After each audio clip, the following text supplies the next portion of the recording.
Welcome to today's episode, and there are two big things that I want to do this episode. Exploding some beds to mine for ancient debris so that I can turn it into netherite ingots and turn my diamond, armor, and tools into netherite. Also increasing my storage and finishing the exterior of my build. But before we start that stuff, let's work on my beacons. So my beacon pyramid is set up here. It's down to 4 beacons now, because I keep moving them around, but the thing is, it doesn't make sense to have them around here anymore. So what I want to do is move them over there. And also, I don't think I need 4. The only ones that I really want around my base are the jump boost and the speed one. I don't really need resistance or haste when I'm around my base. Oh, so I just realized something while I was doing this. I completely forgot I put diamonds on the beacon. The reason that surprises me is because I thought I was really low on diamonds, that's why I wanted to get netherite. But I guess I have a lot more diamonds than I thought. So the beacons are set up on this weird ledge that I have. So now what I want to do is build another pyramid that is spaced out enough so I can basically get speed and jump boost over a large area. So these beacons have a range of 50. So what I need to do is go 100 blocks that way and set up 2 more beacons. And the second beacon pyramid is complete. So it gives me a nice 200 block range where I have jump boost and speed. And it's right next to my buildings right here. If you haven't had a beacon before, it is so much fun with the speed boost specifically. I mean, I can jump pretty high and then just fly with my elytra. So the next thing is I gotta fix a big issue with my storage system. So as you can tell, there are shulker boxes all over the place. Ignore those ones. But these ones are stuff that should be in my storage system. But the problem is that all my chests are full of some of these items. So I unfortunately did not put enough chests in for the amount of storage I need. So what I'm thinking is I don't want to mess with the redstone. And I don't want to add more slots to the storage system because I have a lot, and a lot of them aren't full yet. But what I'm going to do to increase the amount that'll be in each item is basically I'm going to take out the floor, I'm going to move it down 3 blocks, and then I will add 3 double chests to each slot. So this will double the amount I can put for one item.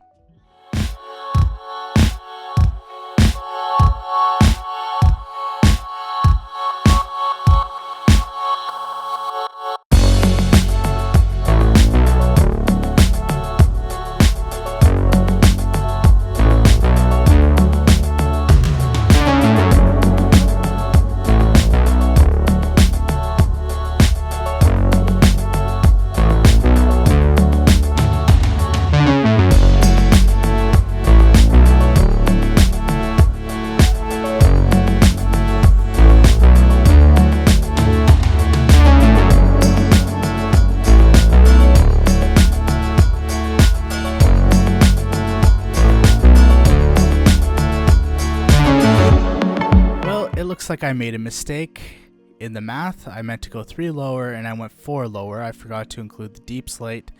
Apparently math isn't my strong suit. But I think it looks okay. I think it's a lot of chests. After the last recording, I took a bit of a break, which was about a week and a half, but I was still working on the storage system and kind of playing around with it, trying to get it set up the way I wanted to. And I think I'm finally done, at least with the inside of the storage system. So let's show you what I did. So the first thing is there's a staircase that goes down. This setup is exactly the same. You can see there's some elevators to get to the second floor. It's a bit weird, the second floor, because it's white stained glass, and you can see this is a bit shorter than what I set up. What I had before was about 7 tall. It was just way too much dead space and I wasn't going to use a lot of the chest. So this way I can put a lot of the blocks that are a lot more. So for example, something like deep slate that I have a lot of, I can put it in multiple slots. And I also put some stairs on the top just to add a little bit of depth so it's not into the ether and shows the water streams. So the first thing on the second level is this overflow. So this is all the items that I don't have a slot for. You can see I have quite a bit of items like that right now. And I did not attach this like before to an actual circuit for an item filter, because that was giving me problems. This way seems to be a lot more efficient and doesn't mess up the item filters next to it. And you can see these chests are only 2 blocks tall, so I can put items that I don't have as much of, stuff like dyes, maybe some flowers, stuff like that. And I still gotta figure out what I'm gonna do with the ceiling, but the stained glass looks pretty cool, especially with the borders, and I gotta put some lighting in here. And I think I'm good for the storage system right now, because that is a lot of storage and it gives me a lot of versatility with what I can store. So I don't plan on expanding this anytime forward. I am pretty much done on the inside. But let's talk about the exterior. So this is the plan. It's exactly the same as my previous base in my first Let's Play series, but now it's going to be 2 levels. And there's also going to be lighting there because I had a bit of an issue with the darkness. So basically this is going to be what I'm going to do. I'm just going to have to repeat it along the entire thing. I'm going to need a lot of blocks for this. So unfortunately I gotta grind a bit before I can actually set up this exterior. So let's first get some quartz blocks, mine some terracotta, get some red sand, and last we'll plant some acacia saplings, bone meal them until they grow into a tree, and then mine the acacia wood. I have compiled some of the resources for this. I don't think I actually have enough, but I have enough to do some of it.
Finished in all its glory. Let's zoom in.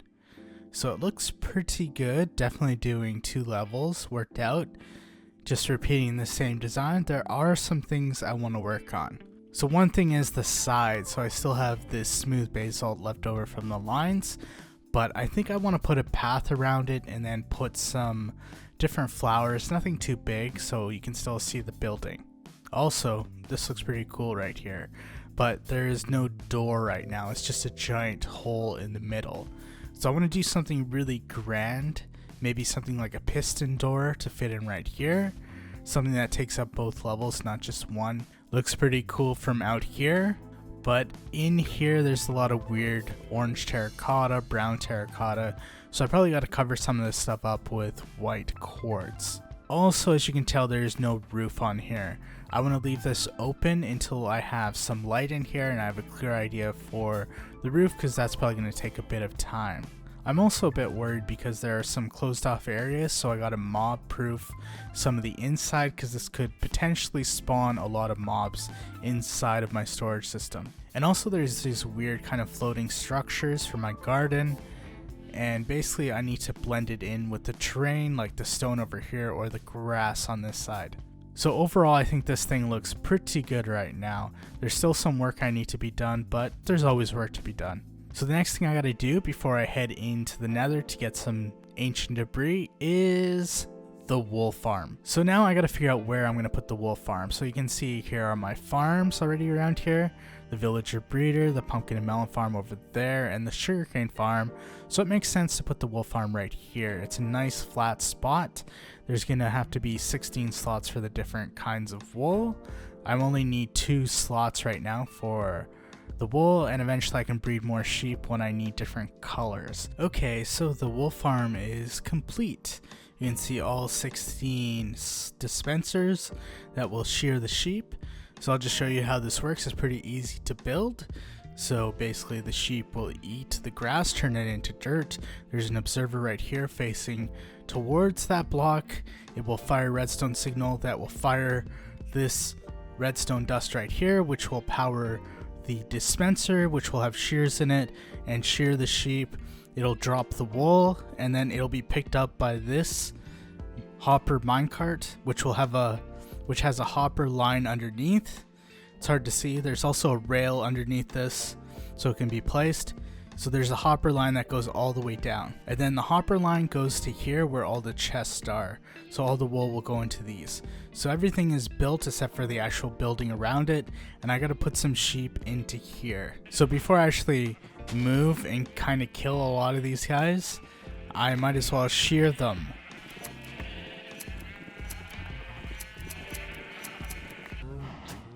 Okay, so well, that didn't work out at all. So apparently the trader lammers are shooting spit at me, and I only have 1 sheep left, which isn't great. After all of that, I have, let's see, about 4 stacks of wool, which is okay-ish, but I gotta get this one guy all the way over to my wool farm. There we go. So we got the sheep in there. Also, I just realized while I was going over here, there's this weird spot right here where all the mobs seem to congregate. As you can see, there's tons of sheep, horses, cows, just all over the place over here. I don't know why they are attracted to this one specific spot overlooking my base. Maybe they're just watching me. It just fired, so let's see if it picks up into these chests. Yep, it did. So that one definitely works. So the goal would be just to leave this guy just produce more wool, and while I can do that, I can get some more wood for the beds for mining the ancient debris. Okay, so I've been grinding a bit trying to get the beds I need. So I have, I think, about 4 shulker boxes just of beds. I also have some deep slate because I need some when I'm in the nether. There's even more beds and a lot of empty shulker boxes. The wool farm wasn't producing as much as I was hoping, so I did have to get some more from up there over here, sheep, and also to breed a couple more. And I still have a lot of empty slots in here still. Let's just grab these and head into the nether. I should also grab some extra golden carrots because I'm probably going to take a lot of damage doing this. So here we are in the nether, and first things first, we got to figure out a good spot to dig down. So right now I am at level 54, so the lava oceans down there is at 31. So what I have to do is dig under the lava ocean basically to bedrock, and then I can plan from there. So I think the best spot to go with would be this basalt delta. Hopefully it's solid, just blocks, and I don't have to deal with any lava. If it isn't, then I guess I gotta get some sand, which will make it a lot easier. But let's start digging down.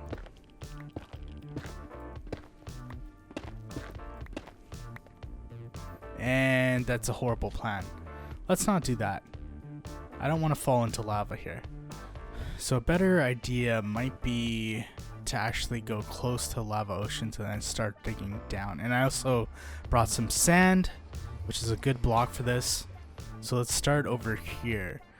So the best idea would probably not be to do it close to my nether portal, but I don't really care. So let's dig down. Hopefully I won't hit lava this time. And I have sand just in case. Sand is great for this kind of thing because sand, if you place it, will drop down and then it can block the lava, so you can basically dig under where the lava is. So let's see if I need to do that.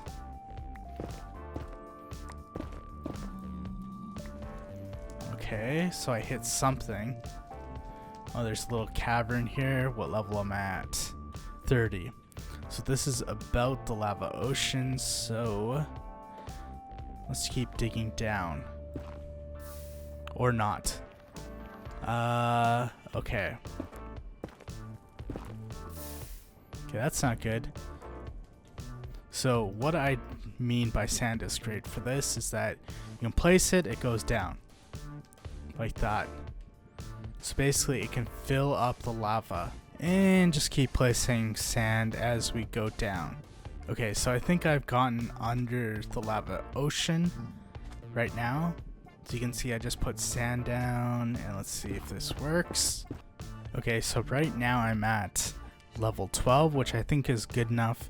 If the bed explodes, it shouldn't hit the lava oceans and drip tons of lava down.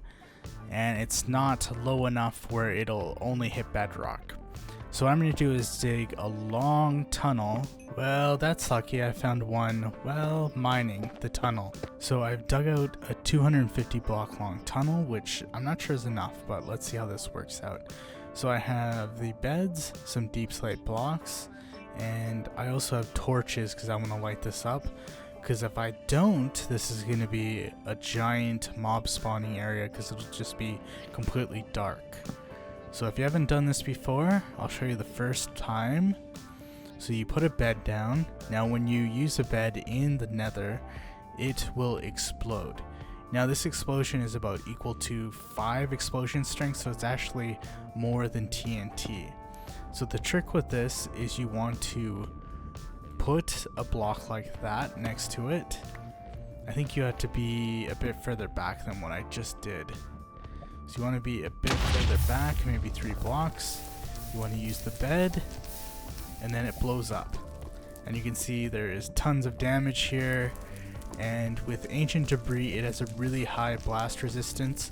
So basically you can blow it up and it'll show the ancient debris and completely break or destroy all the blocks around it. So now this is going to take some time. So what I'm going to do is start a time lapse and show you how this goes.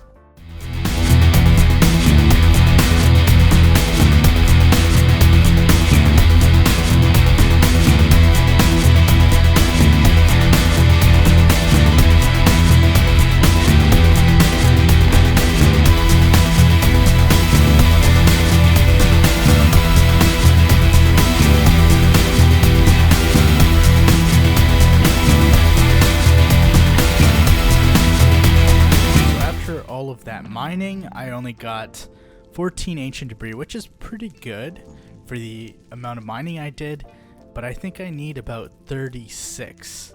No, that's wrong, 32. So I need 32 ancient debris, so I still need 18 more. So I think a big problem was that I was going through the basalt delta, which doesn't destroy as many blocks because the basalt and also the blackstone have a higher resistance. So it's better to do this on netherrack. So I mined out another tunnel that is 500 blocks long. So hopefully I can get more ancient debris from this, but we'll have to see.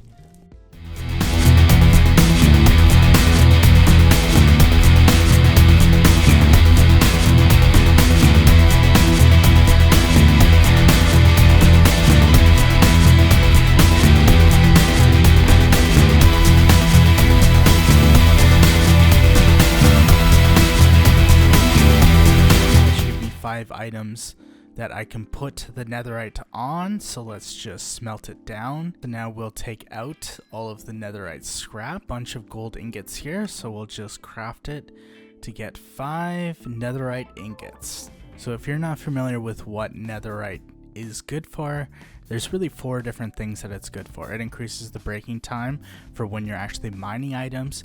It increases the durability so you can use an item more. It also has an increased armor toughness. This is specifically for armor, so that just means you take less damage. And of course the best thing is that if you drop something that's made of netherite into lava, it will not destroy that item. So basically, if you die in lava, those items will still be floating on the surface when you go back there. And I gotta pick the 5 items that I want to put netherite on. I think I'm gonna just do my tools at this point.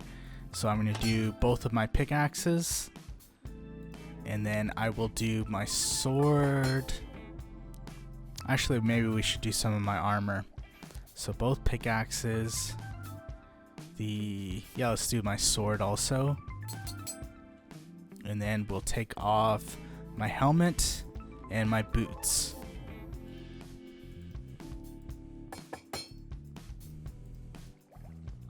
And there we go. So that will give me some protection, increased protection with my armor, and it'll give me increased durability with my pickaxes.